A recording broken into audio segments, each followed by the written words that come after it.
안녕하세요. 건강 365 아나운서 최인경입니다. 목이 앞으로 숙여진 듯한 자세, 거북목 증후군입니다. 스스로도 느껴지는 증상이 있음에도 치료가 필요하다는 생각에는 소극적인 분들이 많습니다. 글쎄요, 그래도 되는 걸까요? 거북목 증후군으로 인한 다른 여러 위험들에 대해서 알아봅니다. 그리고 나이 들수록 잘 챙겨야 하는 근육이 감소하는 근감소증에 대해서도 살펴보겠습니다. 건강 365 김현우의 연인 듣고 시작하겠습니다.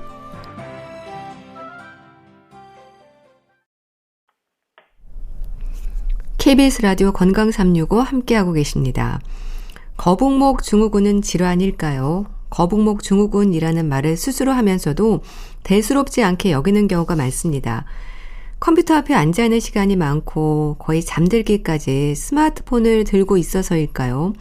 거북목처럼 목뼈가 변형되는 증상을 보입니다.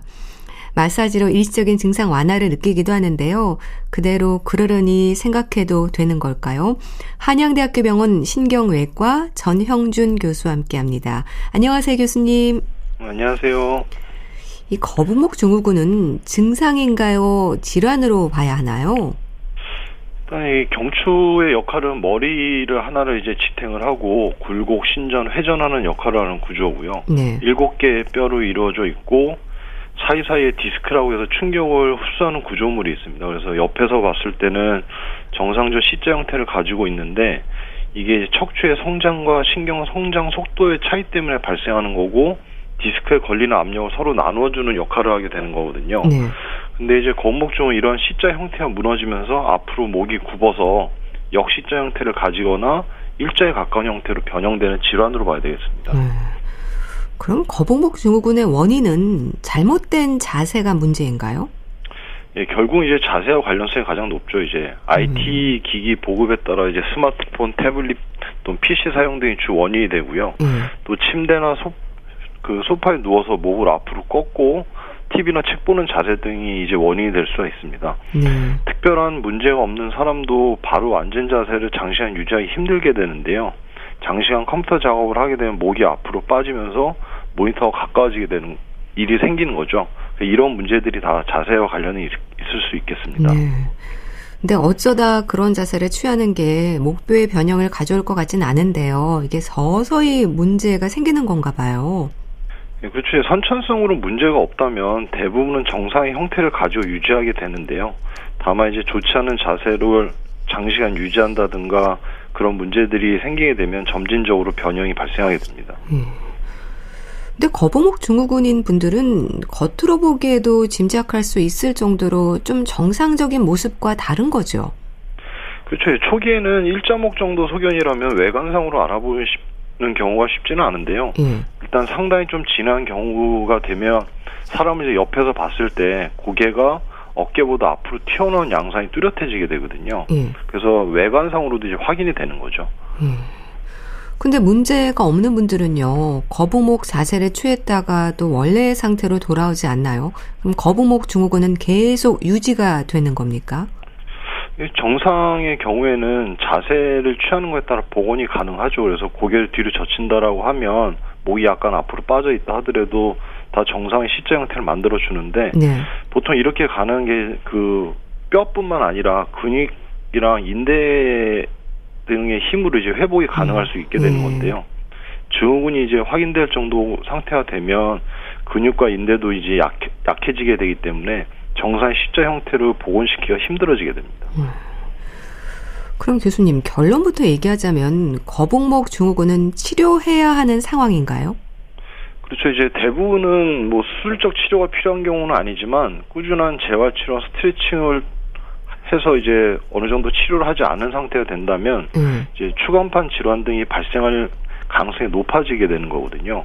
그래서 이 진단 자체만으로는 통증만의 문제지만 이후에 발생할 다른 문제들이 있을 수 있기 때문에 치료를 시작하는 게 좋겠습니다.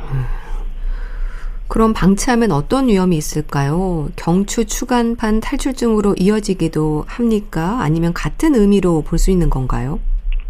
이제 목이 C자 형태를 가지고 있는 이유는 앞에서 말씀드린 대로 디스크에 걸리는 압력을 나누어서 일을 하기 위함이거든요. 근데 일자목이나 역C자 형태를 가지게 되면 모든 그 디스크들이 한 가지 동작에 동일한 일을 해야 돼서 추간판 질환이 발생할 가능성이 높아지게 되는 거죠. 그래서 C자 형태, 또 이제 C자 형태를 유지했을 때는 신경이랑 추간판 사이의 공간이 어느 정도 충분한 유지를 하고 있는데 역C자가 되면 공간이 감소하게 되고 일반적으로 증상이 나타나지 않을 수 있는 그 경미한 추간판 탈출증 같은 경우로도 심한 통증이나 신경학적 결손이 발생 가능성이 높아지게 됩니다. 네. 또 심지어 거북목 증후군에 대한 치료를 받았다고 해도요, 다시 문제가 되는 재발 위험도 높다고 들었습니다. 그러니까 잘못된 자세를 개선하지 않으면 다시 또 거북목으로 자리 잡는다는 건가요? 이제 우리 몸은 한번 기억한 행동에 대해서 어느 정도 유지하려는 습성이 있거든요. 네. 그래가지고 일자목을 넘어서는 거북목 증후군이 상당히 진행한 경우라면 꾸준한 재활치료와 노력이 필요로 하게 되는 거죠. 버섯 증후군이라는 게 있던데 이거는 뭔가요? 거북목 증후군이 버섯 증후군으로 발전할 수 있다는 말도 있던데요. 이게 거북목 증후군은 목이 앞으로 빠지는 현상에 그치지만 버섯 증후군은 뒷목이 두꺼워지는 이제 비유까지 동반되는 것을 말합니다. 이제 정상적으로 우리 목뼈의 7번 뼈의 경추 극돌기는 살짝 튀어나와 있는 게 정상이거든요. 근데 이제 버섯 증후군 같은 경우에는 이제 거북목 형태의 문제를 우리 몸에서 자체적으로 해결하기 위해서 뒤에 있는 근육이나 인대, 연부 조직들이 비우해지면서 이보다 더 튀어나오게 보이게 되는 거죠. 그래서 버섯 증후군만 오는 경우는 드물고 대부분 이제 거북목 증후군의 악화로 인한 소견으로 볼 수 있겠습니다. 네. 그럼 버섯 증후군도 외관상 또 표시가 나는 건가요? 그렇죠. 이제 거북목 증후군보다 이제 버섯 증후군 뒷목이 이제 두꺼워지는 형태를 보이거든요. 그래서 외관상으로 뚜렷하게 볼 수 있습니다. 이 거북목 증후군을 이제 초기에 적절한 치료를 받는 거, 그리고 재발하지 않도록 바른 자세를 취하는 거, 이 부분이 중요하겠네요. 네, 물론이죠. 이제 이런 거북목 증후군이나 버섯 증후군 같은 가장 중요한 것은 바른 자세를 유지하는 겁니다. 네. 바른 자세라고 한다면 어떤 게 바른 자세일까요? 이제 가장 좋은 자세는 이제 의자에 앉을 때도 항상 엉덩이를 의자에 끝까지 붙이고 허리를 반듯하게 세워서 앉는 자세가 필요하고, 그다음 고개를 모니터를 볼 때도 모니터가 그 눈보다 약간 높은 위치 해서 고개를 살짝 들고 있는 자세가 가장 좋거든요. 그래서 보통 우리 경례 자세라고 했는데 경례할 때 목을 살짝 드는 그 자세가 가장 좋은 자세죠. 진단은 어렵지 않을 것 같긴 합니다. 이제 진료실에서 만나는 환자들의 모습으로도 좀 짐작하지 않으세요? 예, 말씀드린 대로 대부분은 심한 환자들 같은 경우에는 외관상으로 다 확인이 가능하고요. 특별히 검사를 필요하지 않는 경우도 많이 있습니다. 통증을 좀 호소하시는 분들도 계시나요? 주로 이제 병원에 오시는 분들은 거북목 증후군 자체로 오시는 게 아니고요. 대부분 이제 목이랑 후두부 쪽에 통증으로 오시는 거거든요. 그럼 확인을 위해서는 뭐 어떤 검사를 하게 되는 건가요? 보통 정밀 검사까지는 하지는 않고요. 일반적으로 엑스선 검사 정도만 하는데 최소한 목을 굽히고 그다음 뒤로 젖히는 엑스선 검사를 해서 거북목 증후군의 정도는 판단을 해야 됩니다. 그래서 정상 성인에서는 굴곡 자세에서 일자목 형태를 가지고 있다 하더라도 목을 뒤로 젖히면 정상의 C자를 다시 복원시켜줄 수가 있는데 거북목 증후 환자들은 뒤로 젖혀도 일자목 상태 이상의 복원이 안 되는 거죠. 일단 기본 엑스선 촬영만 해도 좀 알 수 있는 거네요. 그렇죠. 대부분 엑스선 검사 정도는 충분합니다. 그럼 건강한 상태의 목뼈가 이제 C자형인데 일자나 이제 역C자의 모습인 거잖아요. 역C자형이 심한 상태인 건가요? 예, 초기에는 경추가 일자로선 형태를 가지게 되고 악화하게 되면 이제 역C자 형태까지 나타나게 되는 거거든요. 그래서 점진적으로 점점 나빠지는 거죠. 그럼 환자들의 연령대는 오히려 젊은 층이 많을 것 같은데 어떨까요? 예, 맞습니다. 이제 젊은 층이 아무래도 IT 기기를 사용함에 부담이 없는 연령층이다 보니까 많고요. 그래서 건강보험 심사평가원 자료를 보면 경추 관련 질환에서 2011년도에 비해서 2015년도에 한 16% 정도가 증가를 하고 있는데 뭐 디스크나 경추통 등으로 오는 62% 정도는 한 40대에서 60대 중장년층인 반면에 거북목 증후군 같은 경우는 61%가 10대에서 30대라고 분석하고 있습니다. 10대라고 하면 또 어린 학생들도 많네요. 그렇죠. 우리 학생들 공부하느라고 계속 고개 숙이고 있어야 되고 핸드폰 많이 보고 하다 보니까 아무래도 10대에서 많이 나타나고 있는 것 같습니다. 네. 이 거북목 증후군인 분들은 뻐근하고 아파서 마사지를 받는 경우도 많거든요. 그럼 잠시 시원하긴 한데 어깨도 아프고 두통도 생기고 여기저기 통증이 있거든요. 방치하면 점점 각도가 심해지나요? 이제 마사지를 하면 근육을 이완시켜서 일시적 효과는 있을 수 있는 거거든요. 하지만 이제 꾸준하게 재활치료나 스트레칭을 통해서 이제 복원을 시도하지 않게 되면 머리의 하중이나 통증을 보상하고자 하는 우리 몸의 습성으로 인해서 점차 각도가 심해질 수 있습니다. 그럼 잠을 자고 일어나서도 개운치 않은 뻐근함도 거북목 증후군 환자들이 느끼는 증상일까요? 그 대표적인 증상 중에 하나입니다. 보통 우리가 거북목 증후군 진단을 할 때 나타난 증상이 이제 어깨와 목 주위가 뻐근하고 옆에서 보면 고개가 앞으로 나와 있고 등이 굽어 있고 쉽게 피로하고 두통과 어지러움이 있고 잠을 자도 피곤하고 뒷목이 불편하다. 이런 증상들 중에 3가지 정도 있으면 진단이 가능하거든요. 그래서 가장 대표적인 증상 중에 하나라고 볼 수 있겠죠. 네. 치료는 교정법으로 봐야 하나요? 예, 꾸준한 재활치료를 하고 그다음 잦은 스트레칭 등을 통해 교정이 가장 중요한 치료 방법이 될 것 같습니다. 네. 근데 변형된 목뼈를 교정하기가 쉽지는 않을 것 같은데요. 그럼 재활치료의 시간을 좀 길게 잡아야 할까요? 그렇죠. 이제 환자의 그 정도에 따라서 그다음에 환자의 특성에 따라 좀 다를 수는 있겠지만 발생한 변형이 쉽게 교정될 가능성은 적거든요. 그래서 장시간 치료를 필요하게 되는 거고요. 또 솔직히 이제 신경외과 의사가 거북목증 환자 자체의 장시간적인 치료를 시행하는 경우는 좀 드물고요. 대부분은 재활의학과에서 시행을 하고 있습니다. 그래서 저희는 이제 초기 진단, 그다음에 이제 신경학적 증상의 발현 가능성 정도로 설명하는 정도죠. 그럼 진행되는 교정치료법은 어떻게 진행이 되나요? 이제 가장 중요한 거는 근육 강화, 그다음에 재활치료 가장 중요합니다. 그래서 우리가 보통 일반적으로 알고 있는 맥켄지 운동, 이제 배를 내밀고 등을 뒤로 젖힌 다음에 고개를 하늘로 향하게 하는 그런 운동이나 이제 벽에 뒤꿈치, 엉덩이, 어깨를 완벽하게 부착시키고 턱을 약간 당기는 자세를 유지하는 운동, 이런 것들이 가장 대표적인 교정치료법이고요. 그 외에 이제 더 중요한 게 잦은 스트레칭, 그래서 목의 근육 이완시켜주는 게 가장 중요하죠. 네. 근데 그것도 방법을 제대로 하는 게 중요하겠죠. 또 무리해서 하면 안 될 것 같은데요. 보통 한 타임에 할 때 한 3세트 정도씩을 권유하고요. 또 너무 무리하게 하는 건 권하지 않고, 스트레칭은 보통 우리 1시간 정도 앉아서 작업을 하도 어떤 작업을 하고 났을 때는 1시간에 일회성 정도는 꼭 해주는 걸 권유하고 있습니다. 네. 그럼 교정치료로 얻을 수 있는 최선의 결과라고 한다면 거의 정상적인 척추 모양으로 되돌아갈 수 있나요? 정상적인 형태로 돌아가는 거는 거의 좀 힘들다고 봐야 되는데요. 이게 하루 이틀에 만들어진 자세가 아닌 거거든요. 그래서 오랫동안 축적된 문제로 인해 생긴 거고, 그러다 보니까 주변에 근육이나 인대까지 변형이 생겨서 나타난 문제이기 때문에 완전히 정상으로 들어오긴 쉽지는 않은데, 그래도 이제 더 나빠지는 걸 막기 위해서는 반드시 재활치료를 꾸준히 해야 되는 거죠. 네. 그럼 통증을 좀 줄일 수 있는 건가요? 그렇죠. 이제 통증 줄이는 게 가장 큰 목적이고요. 그 다음에 이제 추가적인 문제가 발생하지 않도록 예방하는 게 2번째 목적이 되는 거고요. 네. 추가적인 문제라고 한다면 어떤 걸까요? 이제 아까 말씀드린 대로 이제 추간판 디스크 질환이 생길 가능성이 있고, 그 다음에 목이 앞으로 넘어가면서 주변에 이제 근육이나 인대가 두꺼워지면서 허리에서 협착증 생기듯이 목에도 협착증이 생길 수가 있거든요.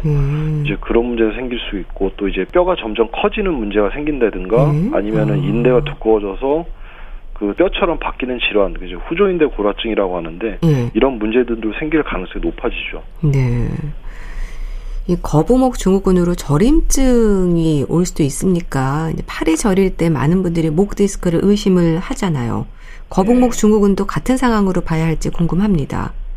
대부분 거북목 증후군 자체만으로 팔저림 증상이 오는 경우는 쉽지는 않습니다. 보통 이제 팔저림 증상이 온다는 거는 신경이 어느 정도 눌리는, 이제 압박되는 문제가 생겼을 때 증상이 나타나는 신경학적 증상인 거고요.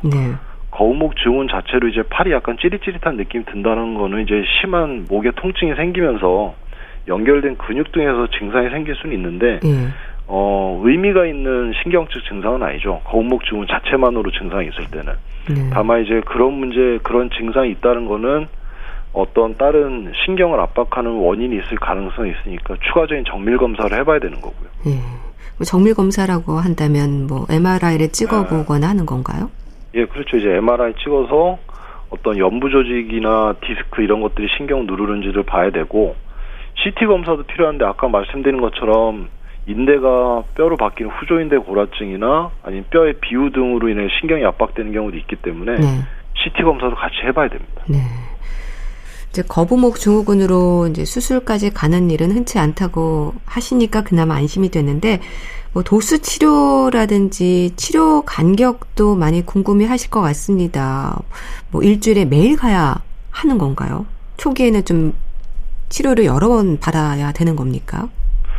보통은 도수 치료까지 이렇게 권하는 경우보다는 대부분 이제 본인의 노력이 가장 중요한 거거든요. 본인이 노력에 따라서 재활 치료랑 이런 것도 얼마나 꾸준히냐에 따라서 달라지는 부분이기 때문에 치료는 보통 본인이 집에서 꾸준하게 하는 걸 권하고 이제 통증이 너무 심한 경우는 병원을 내원해야죠. 이제 내원해서 뭐 주사 치료한다든가 도수 치료 같은 도움이 될 수는 있는데 그거를 뭐 일주일에 3회씩 4회씩 꼬박꼬박 지켜서 하길 권하진 않습니다. 집에서 제대로 또 이렇게 재활 치료를 하거나 연습을 하는 게 좋을 것 같은데 목을 좀 뒤로 젖히는 게 도움이 될까요? 그런 습관들이? 예, 그럼요. 당연히 도움이 되죠. 아까 그 맥켄지 운동 자체가 고개를 이제 뒤로 젖히는 운동인데 고개를 약간 젖힌 상태를 유지하면서 스트레치하는 게 필요하고요. 그 다음에 습관들 중에 아까 말씀드린 것처럼 모니터를 약간 올려놓고 눈높이에 맞춘다든가 이제 스마트폰을 볼 때도 고개를 약간 든 자세, 고개를 숙이지 않고 보는 자세 이런 생활 습관들도 중요할 것 같고요. 네.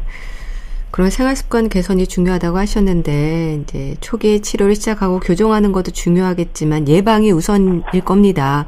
거북목 증후군을 유발하는 안 좋은 자세랄까요? 삼가야 하는 부분들을 짚어주세요.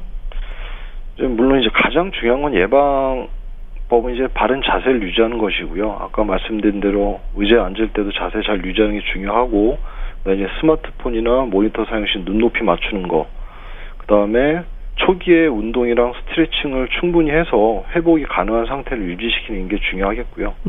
이걸 방치하게 되면 다른 문제들로 인해 수술이 필요할 수 있는 병변이 생길 수 있기 때문에 항상 바른 자세를 유지하는 게 그 경추 건강을 지키는 데 가장 중요하겠습니다. 네, 말씀 잘 들었습니다. 자, 오늘은 거북목 증후군에 대해서 알아봤는데요. 한양대학교 병원 신경외과 전형준 교수와 함께했습니다. 감사합니다. 예, 감사합니다. KBS 라디오 건강365 함께하고 계신데요. 애덤 리바인의 로스 스타즈 듣고 다시 오겠습니다.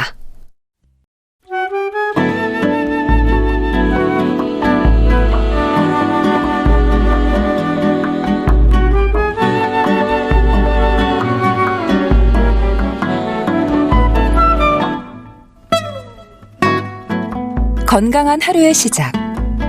KBS 라디오 건강365 최윤경 아나운서의 진행입니다.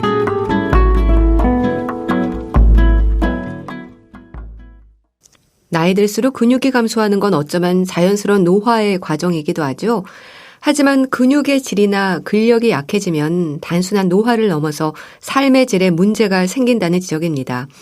근육이 감소하면서 생기는 문제들 어떤 부분일까요? 대한의사협회 백현옥 부회장과 함께합니다. 안녕하세요. 네, 안녕하십니까.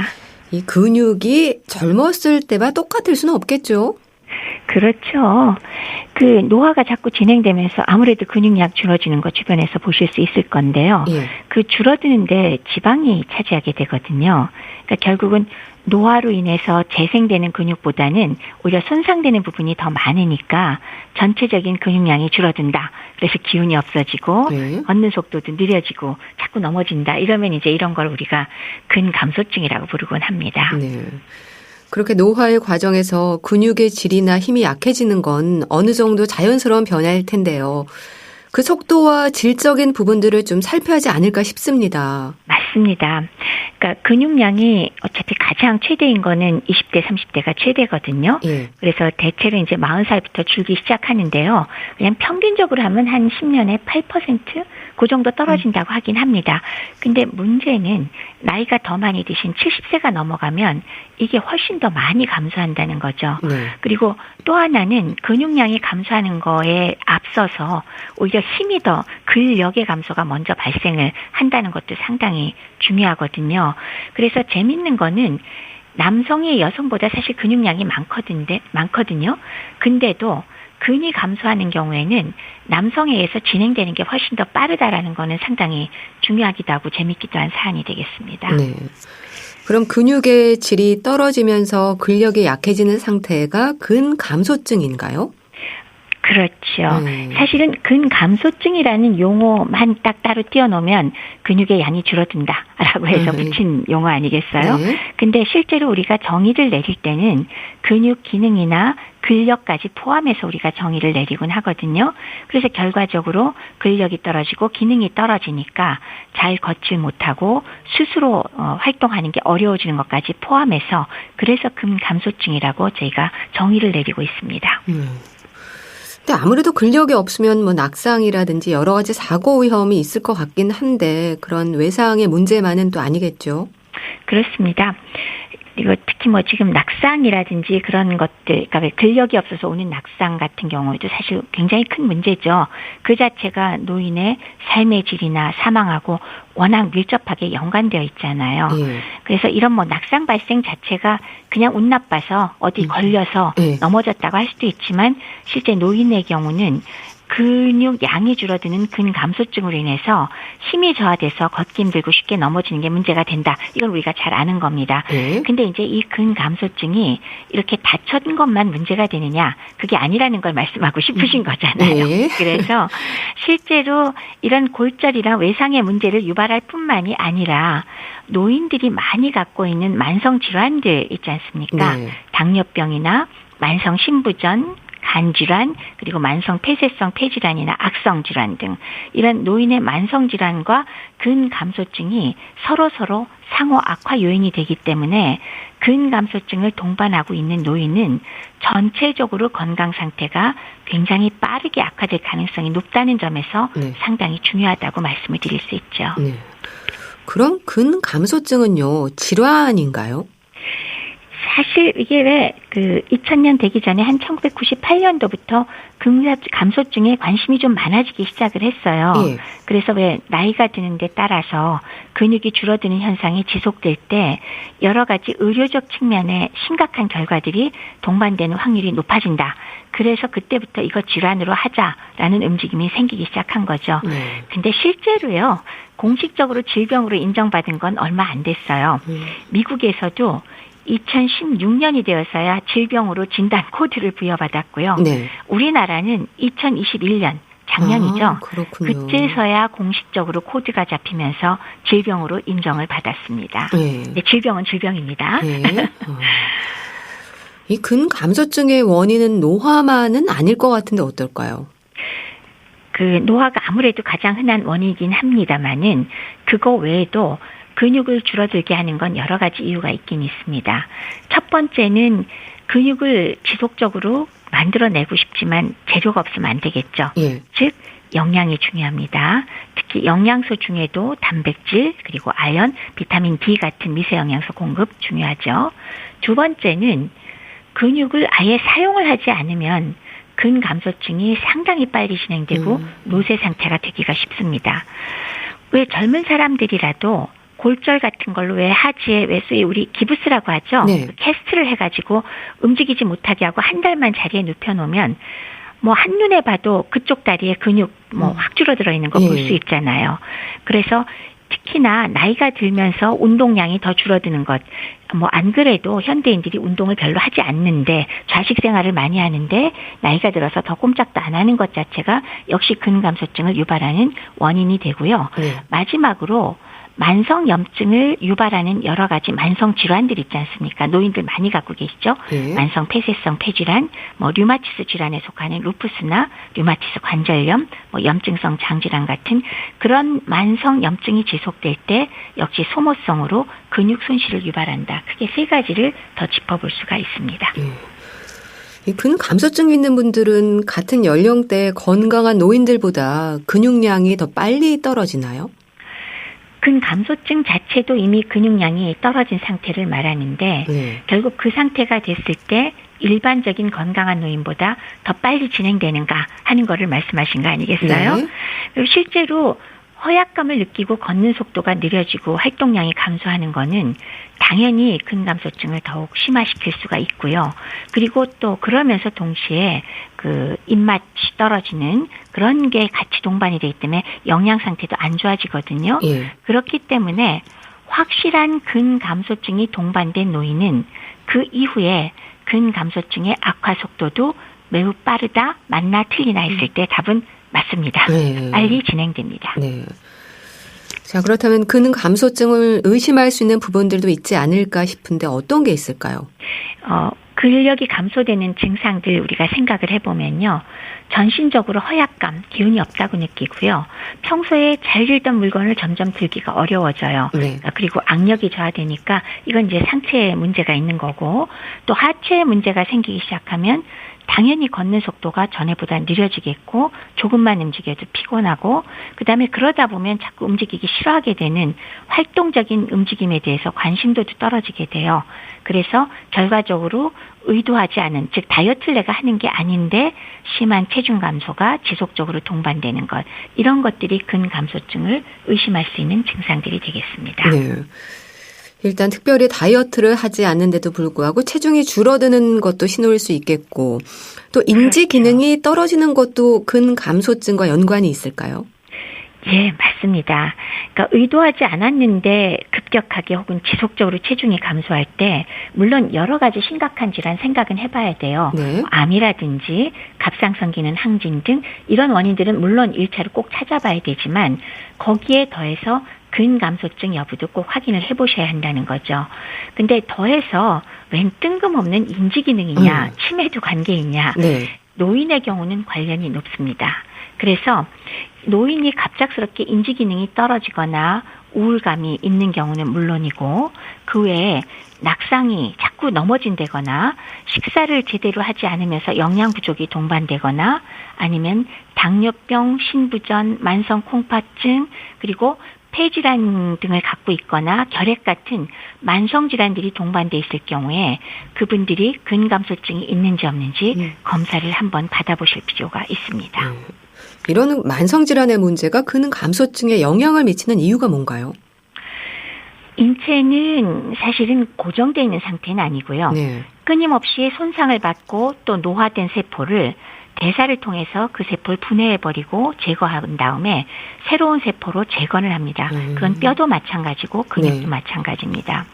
근데 사고로 인한 손상, 교통사고라든지 이런 손상을 받았거나 아니면은 폐렴 같은 급성 질환에 의해서 세포들이 손상되는데 이것을 재건할 때 바로 이 재건 능력이 상당히 중요한 거죠.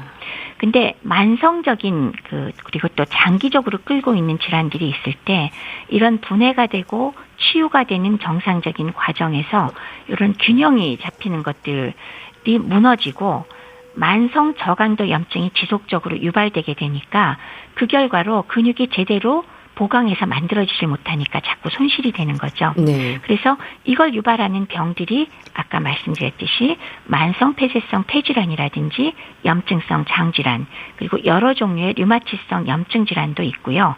당뇨병, 신부전, 간부전 그리고 암 등의 경우는 근감소증이 이미 동반돼 있을 가능성이 굉장히 높다는 겁니다. 네. 그럼 근감소증이 의심이 되면 어떤 방법으로 확인을 하나요?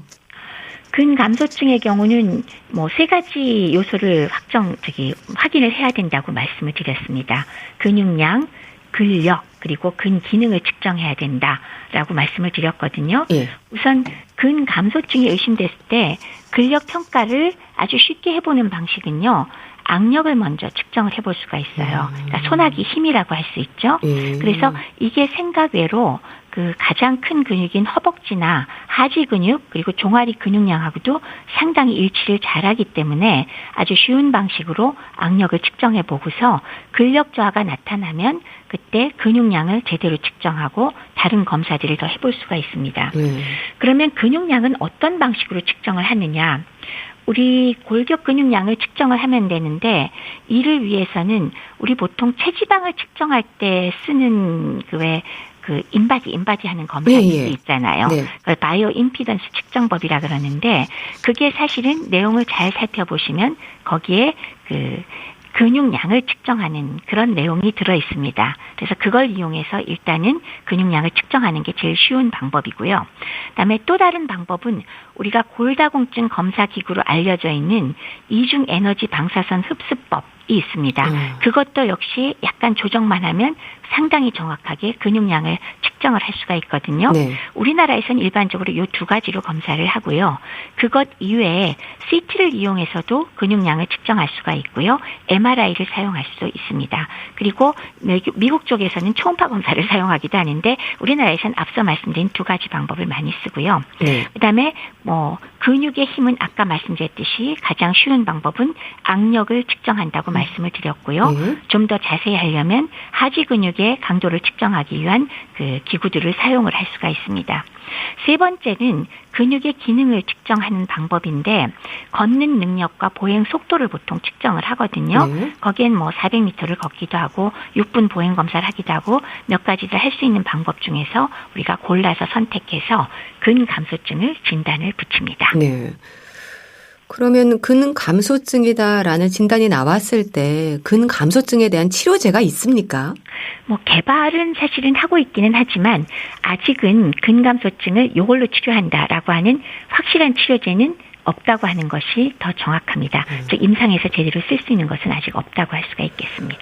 그럼 어떤 방법으로 더 이상 근육이 감소하는 걸 막을 수 있을까요? 그러니까 왜 우리 다시 이제 또 생활 습관으로 들어갑니다. 예. 첫 번째는 근육을 제대로 보강하고 만들어낼 수 있게 영양적으로 우리가 잘 보존을 해줘야 되고 두 번째는 적절하게 근육에 자극을 주는 운동을 시켜야 되는 그 두 가지 방법이 근감소증을 예방하고 관리하고 개선을 할 수가 있겠습니다. 네. 그럼 일단 단백질 섭취가 중요할까요? 그렇죠. 영양소 중에도 가장 중요한 거는 근육의 재료로 써야 되는 단백질이 가장 중요하죠. 질 좋은 단백질이 제공되어야지 근육을 유지하잖아요. 그래서 그렇게 하면은 그럼 내가 지금 먹고 있는 게 충분할까? 식단을 한번 점검해 보실 필요가 있습니다. 특히나 연세가 높으신 분들 중엔요. 난 고기가 너무 싫어서 안 먹어. 내지는 생선은 비려서 냄새도 못 맡아 하는 분들 꽤 많으시거든요. 따라서 현재 드시는 섭취량을 제대로 평가해서 내가 너무나 부족하지 않은지 아니면 어떻게 하면 보충을 할 수 있는지 이런 노력이 필요하고요. 경우에 따라서 단백질 보충제를 일부 사용할 수도 있습니다. 네. 최근에는 가루라든지 스낵바 형태라든지 음료 형태 등 제법 괜찮은 것들이 많이 시중에 나와 있습니다. 네. 단백질이 함유된 음식으로는 어떤 음식들을 좀 추천을 하세요? 그게 나이 드신 분들한테 복잡한 거를 권하긴 어렵죠. 가령 우리가 왜 1년 365일 세끼 식단을 짜서 드려도 아마 해드시기 어려울걸요. 네. 그렇죠. 재료를 매번 사다가 하기도 어려워서. 그래서 저는 연세 높은 분들한테는 가장 간단한 방식을 권고합니다. 단백질 식품으로 우리가 쉽게 접근할 수 있는 걸 꼽으라고 했을 때 우선 고기를 꼽을 수 있고 생선을 꼽을 수 있고 두부를 꼽을 수 있고 계란을 꼽을 수 있잖아요. 그래서 제가 말씀드리는 거는 세 끼 모두 이 중에 한 가지라도 적은 양이라도 꼭 드시라 하는 것을 저는 권해드립니다. 즉 고기나 생선을 조리하기가 불편하다 그러면 두부나 계란 중에 한 가지라도 꼭 드시는 것을 몇 끼니 반드시 드시면 그래도 어느 정도는 보충할 수 있다라고 저는 말씀을 드립니다. 네. 자, 그렇다면 운동은 어떨까요? 근데 노년기에는 무리한 운동이 독이 되기도 하지 않습니까? 그렇죠. 꾸준한 운동으로 근감소증 좋아지는 건 분명한데 이런 운동이 좋습니다. 말씀드리면 아이고야 나 오늘 근감소증 가능성이 있다고 병원에서 얘기 들었어 하고는 바로 쫓아오셔서 네. 그냥 막 2시간, 3시간 막 빡세게 운동하시는 분, 이거 우리나라 분들 기질인 것 같아요. 그런 경우 많죠. 그러면 뭐 갑작스러운 운동으로 당연히 몸살도 날 거고 안 쓰던 근육 통증, 뭐 지극히 당연하지만 이런 건 뭐 쉬시면 됩니다. 그런데 관절에 무리가 가서 아예 관절염이 동반되는 것도 있을 수 있고요. 네. 이것도 또 신체적인 거니까 그렇다고 쳐요. 근데 문제는 갑작스럽게 이렇게 운동을 했을 때 심혈관이 과부하가 되면 어떻게 되죠? 심혈관 질환, 뭐 협심증, 뭐 심근경색증으로 쓰러질 수가 있고요.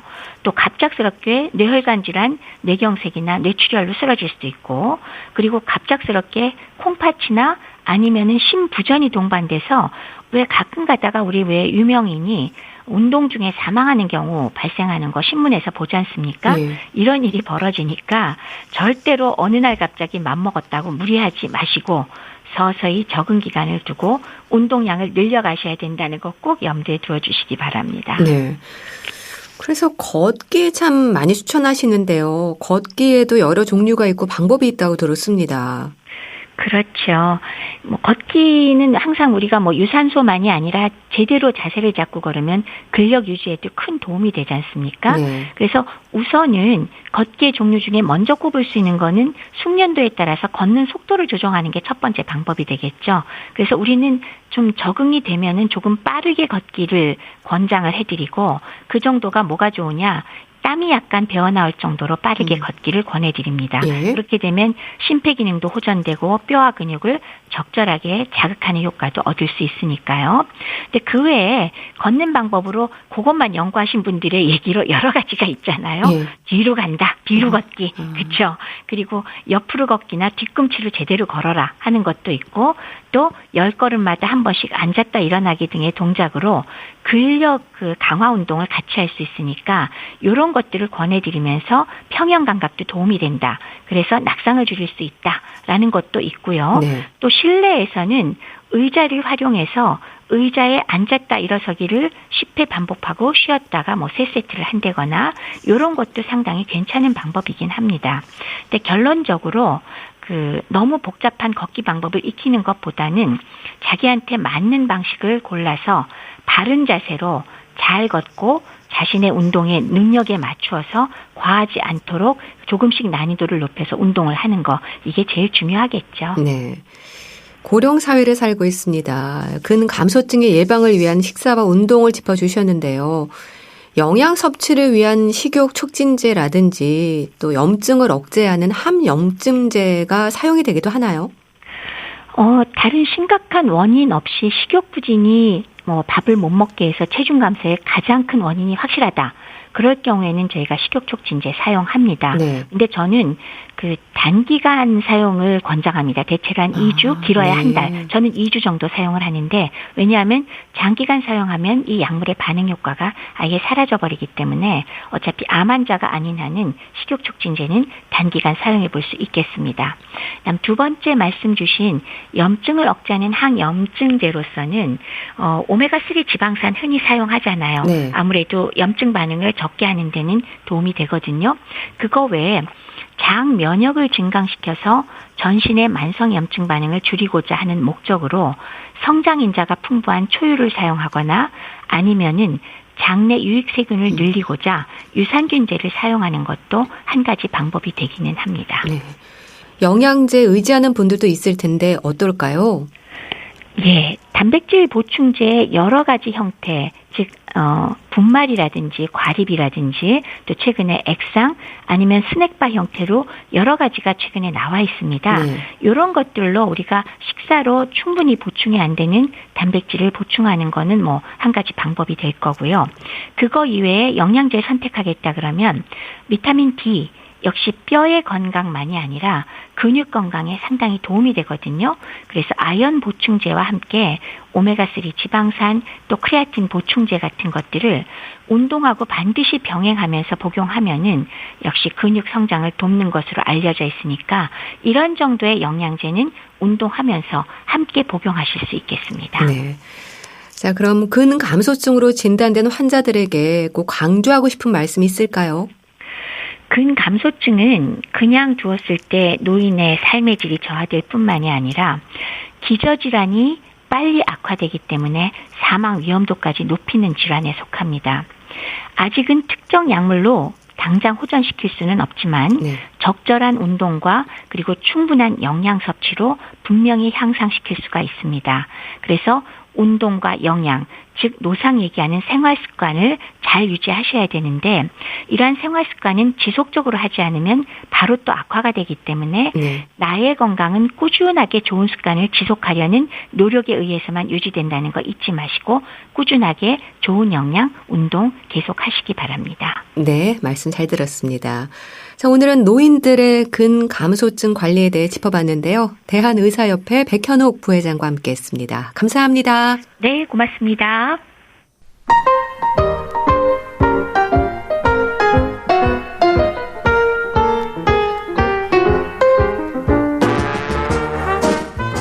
건강한 하루의 시작. KBS 라디오 건강 365. 최윤경 아나운서의 진행입니다.